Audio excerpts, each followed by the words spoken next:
Les nombres de 1 à 10 sont écrits au tableau. J'en efface 2, j'écris leur différence, et je recommence, jusqu'au dernier. Ce dernier nombre dépend de mes choix. Mais je peux déjà te dire ce qu'il ne sera jamais. Jamais 0.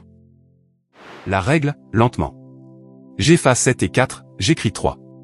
Il reste 9 nombres. J'efface 9 et 2, j'écris 7 à chaque tour, le tableau perd un nombre. Après 9 tours, il n'en reste qu'un seul. Le problème, c'est que ce dernier nombre change selon les couples choisis. Une partie donne 5. Une autre donne 1. Une troisième donne 9. Il existe des milliers de parties.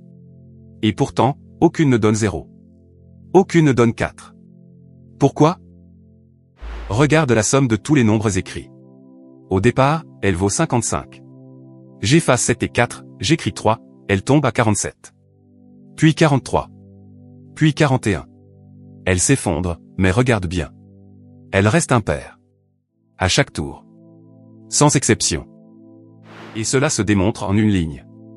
Un tour enlève A plus B, puis ajoute la valeur absolue de A moins B. Or ces deux nombres ont toujours la même parité. La somme change, sa parité jamais. Au départ elle vaut 55, un nombre impair. Le dernier nombre est donc impair lui aussi. 0 est pair, impossible. Quand tout bouge, cherche ce qui ne bouge pas. Cela s'appelle un invariant, et cela élimine des milliers de parties sans en jouer une seule. Ton défi, sur une île vivent 13 caméléons gris, 15 marrons et 17 rouges. Quand deux caméléons de couleurs différentes se rencontrent, ils prennent tous les deux la troisième couleur. Peuvent-ils un jour devenir tous pareils? Réponse en commentaire. Et abonne-toi, l'épisode complet est sur la chaîne.